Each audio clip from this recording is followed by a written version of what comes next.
ndị be anyị ekene m unu. Asị m ka echiri ya zelu. Asị m ndị be ụtụtụ ọma, ehihie ọma, mgbede ọma, site na ngalaba ebe isi wee na-esore anyị n'ụbọchị nketa na Eastern News 24.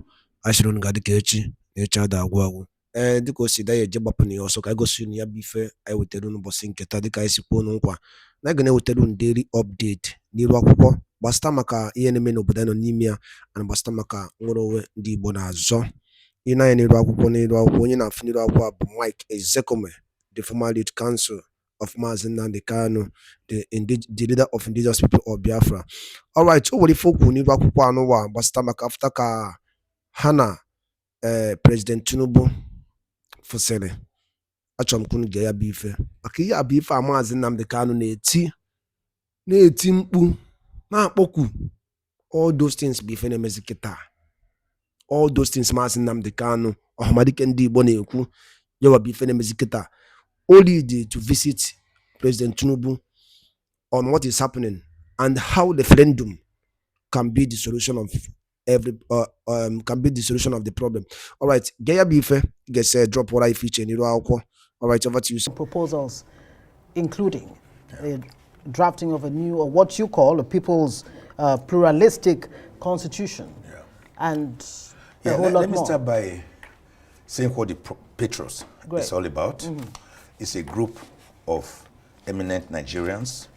Some people call it leaders of thought, elder statesmen, people who mean well for Nigeria, who want Nigeria to grow and to be respectable and respected globally.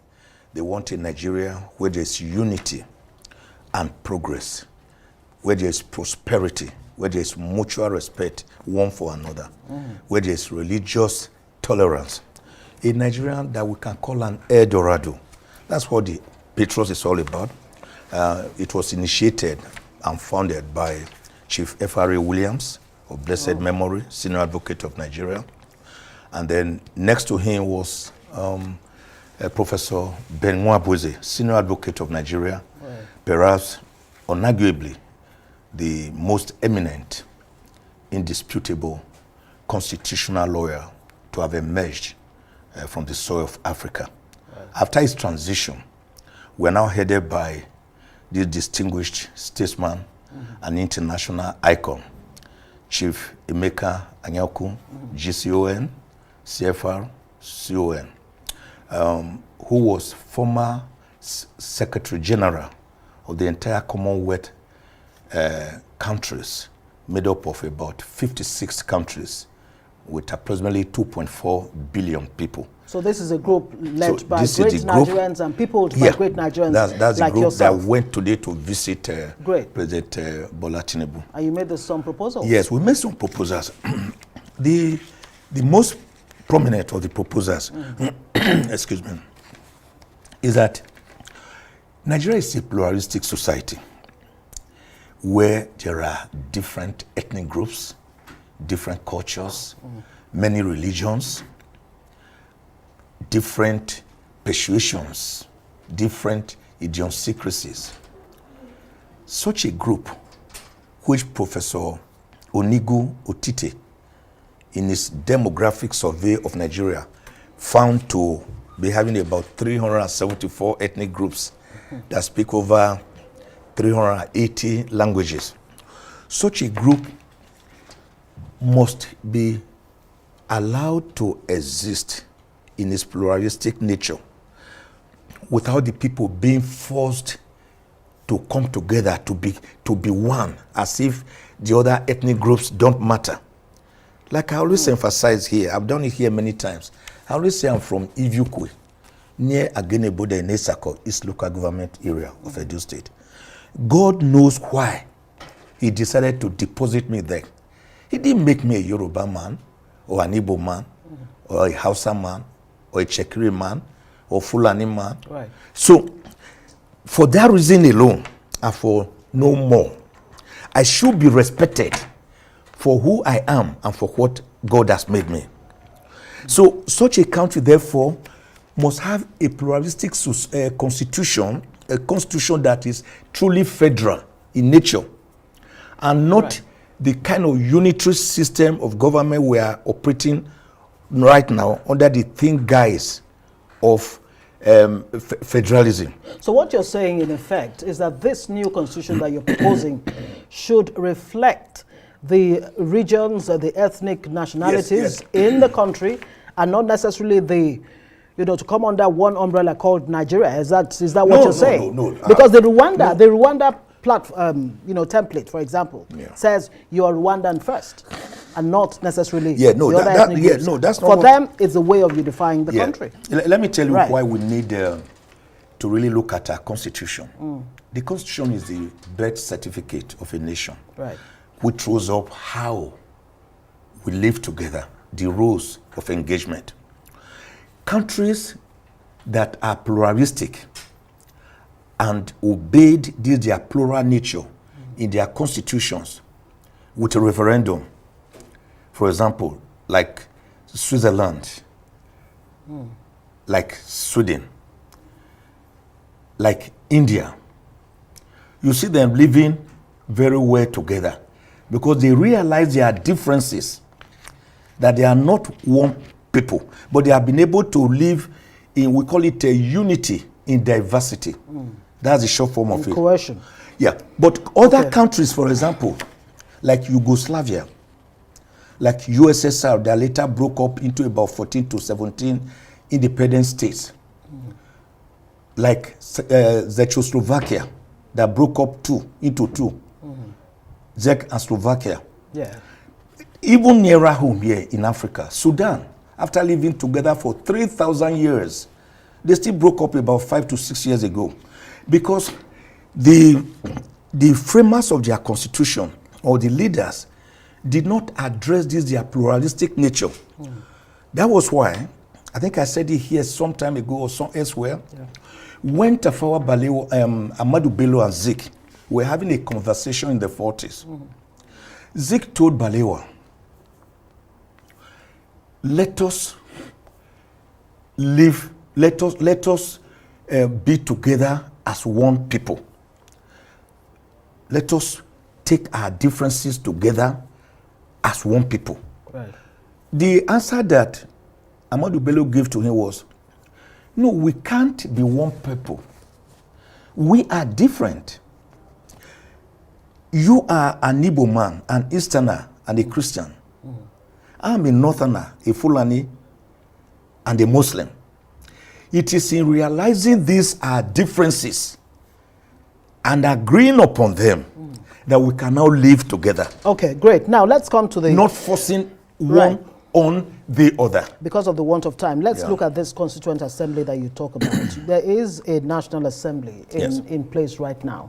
Exactly what, what do you do with the National Assembly that is there right now? That's a very good question. That has been the fear hitherto of the National Assembly. The National Assembly should not be afraid, though too behemoth and unnecessarily too wasteful. 109 senators, 360 members of the House of Representatives, each of them having special advisors who have special assistants, who have personal assistants, who have personal aides. You find one position carrying up to 20-50 accretions. Now, they should not be afraid, because we are saying Mr. President should introduce a president's executive bill to the National Assembly, which is already in place anyway, because the Nigerian Constitution under which we are presently operating is actually, whether they like to hear it or not, an illegitimate constitution, because it was a mere schedule attached to Decree number 24 of 1999. So we are saying, National Assembly, Mr. President, introduce an executive bill to the National Assembly. National Assembly, you make a law, an act of parliament, setting up a National Constituent Assembly. How soon do you want this to be put in place? Because the president has said that, look, my focus now, I acknowledge what you're saying, your recommendations, but my focus right now is to fix the economy. Is that a satisfactory response that you got from him? We had that. We had that. But I want to again tell Mr. President to reassess his position. And that was why the Patriots had to go and meet him. The question is more like the chicken and the egg. Which one comes first? Which one comes first? Which is more important? When the superstructure that we are operating is fundamentally flawed, no good economy can come out of it. You can't suddenly get something nice, something fantastic from a bad product. It is like pretending that a sore that you are having is not there, even though it is oozing, just because you have bandaged it and put Sosorobia perfume. How soon are you asking the president to effect this? We never gave the president timeline. Okay. We didn't do that, and because it would be unfair. He has the larger picture to give him timeline. But we did impress it upon him that he should introduce this bill with the urgency of yesterday, because virtually all the problems you are seeing in the country today are because we have never really agreed to come together as one people. After the January 1, 1914 forced amalgamation of Northern and Southern. And we are saying, let us discuss. The National Assembly bring about this Constituent Assembly. The Constituent Assembly elect your persons on non-party basis. Allow the ethnic nationalities, of the country. all the ethnic nationalities to be represented. So when they make this constitution, the National Assembly, this body they have set up, the Constituent Assembly, will be able to draft a new people's constitution, autochthonous, indigenous to the people. Then, most importantly, subjected to a referendum or plebiscite of the people. So this new which gives it its legitimacy. Fantastic. I'd like you to respond to this point made by former President Olusegun Obasanjo. Well, he says, if my prompter can, he says he's worried about the current socioeconomic situation in Nigeria. He warned that Nigeria is sitting on a keg of gunpowder that could explode if the country does not address its numerous challenges. Well, the former president hosted 6 members of the Federal House of Representatives who are co-sponsors of the bill on a single 6-year term and power rotation. Let's listen in. Our main problem is ourselves. And until we take care of ourselves, it doesn't matter. We may have one term of 4 years, one term of 6 years, one term of 7 years. If it's the same people and the same mentality and the same way we do things, it won't change. So our beginning is ourselves. To my mind, yes, system, yes, democracy. We have to rethink democracy. We have to rethink the form of government. What is the character of the people that are in government? With all due respect, most of them should be behind the bar. And that is the truth. Most of them should be behind the bar. Some should even be in the gallows. Now, if vintage President Olusegun Obasanjo there, vintage him. That's why I wrote on him. I say OBJ, remain OBJ. That's why he seems to have remained OBJ. You heard what he said there. Yes, yeah. Nigeria sitting on a keg of gunpowder. I believe so. He's also recommending a one-term, a single-term, presidency. Is that what you would like to see in this new constitution? If you just Google, just say Michael Ozekhome, single-term presidency, you will see, I've argued this for more than 5-6 years, that Nigerian elections are too wasteful. That's why I say we practice not democracy, but electionocracy. After a first election, the people use 1 year to 1.5 years trying to govern the people, which is the real purpose of an election, governance, democracy dividends. But by next year, I can assure you, Ngozi, towards the end of this year, after less than 2 years, politicking, which has already started anyway, will be full-blown. So the people have not had time to enjoy any democracy dividends from the government. I therefore argued that a one-term 6-year period, which is just one term. So if you want to come and stay, we know you have come to stay for 6 years. We are watching you. We will come after you. But this one, some of them pretend not to steal for the first year, for the first term.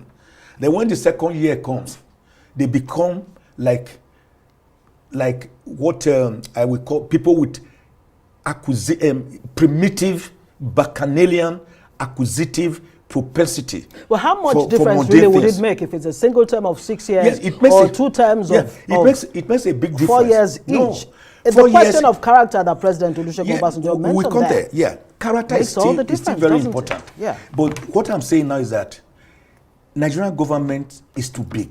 The wastefulness is too much.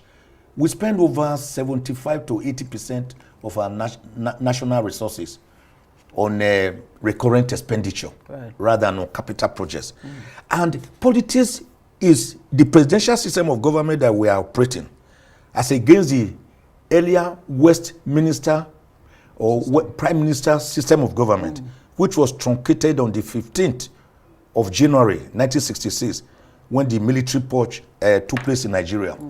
That one is inexpensive. You saw the last British elections. Yeah, but it was still discarded. But very quickly, many people there didn't even know elections were going on. Yeah, before I let you go. But here, you will let the president must go around the entire nooks and crannies of Nigeria. Then after 4 years, in less than 2 years, he's already campaigning for another year. If you make it 6 years, then he will know that I have 6 years to start projects, consolidate on them, and finish them, not abandoned white elephant projects. Right. So we therefore need that new constitution. These are some of the things that the Constituent Assembly... Is restructuring part of what the Patriots are recommending? Yeah, of course we are. Okay. Everything we are talking about is restructuring. Right. In a situation you have 67 items on the exclusive legislative list, leaving everything, virtually nothing for the states. What are we doing? That's not a pluralistic society. Right. That's not a federal constitution. That's a unitary constitution. I'm afraid but we'll have more to importantly, there must be a people's referendum. That is what gives a constitutional legitimacy, as the Midwest people did on the 10th of August 1963 when they broke away from Western region. It was done in Egypt, in Morocco, in Nigeria, in South Africa, in Iraq, in Iran, in Czechoslovakia, in Eritrea. So that referendum will give it legitimacy. Yeah, that's what gives it legitimacy. And then Professor believability of the people, so that they can own it as their product, as the Americans also did between May and September 1787, when they went to Philadelphia to have a more perfect union. Absolutely. And then they subjected it to referendum. And that's why they respect their constitution. Less than 8,000 words. Absolutely. The constitution. Professor Mike Ozekhome, Senior Advocate of Nigeria, member of the Patriots, thank you so much for joining us on Newsnight. Thank you very much. Ndị by ekelekwe m unu anụgonu ka ya bụ ife si wee gaa n'iru akwụkwọ, and unu anụgokwu n'ihe Mike Ozekhome bụ the former lead counsel of indigenous people of Biafra Maazị Nnamdi Kanu unu anụgo ife o kwuru, and gee ya bụ ife unu anụgokwu n'ife Obasanjo kwuru na Nigeria is sitting on a gunpowder. Ife a niile abụ ihe Maazị Nnamdi Kanu na-ekwu, ọ dịka ọ na-ekwu alụ mana eziokwu. Ife niile abụ ife Maazị Nnamdi Kanu na-ekwu, o nwere ihe ọzọ. Maazị Nnamdi Kanu make this thing, said it all, na kpụrụ ya kpuchie, instead of them to look into the problem of this nation. I say no, Maazị Nnamdi Kanu be the problem. Why not na-akwafe eziokwu that the country is no longer working. The only remedy is for the referendum. They didn't listen to it. Now, na-ekebiri na yasa economy ups as in up and down. So if you will ikwu ụmụnne m n'ụdị nke gị gbasịta maka ya bụ ife nọ n'ilu akwụkwọ, and alụ iwere etinyela anyị dee n'ilu akwụkwọ, gbakwa mbọ tụsa ya bụ ozi ka ụmụnne anyị ndị n'ebe dị iche iche wee nụkwu ya, and tọnụkwa subscribe bụ kenapụ ị na-eme isi of our update dịka anyị na-eweta n'ilu akwụkwọ na Eastern News 24. Ọ bụ n'aka ahụ m n'ọnụ ụmụ Igbo ya adịrịrị.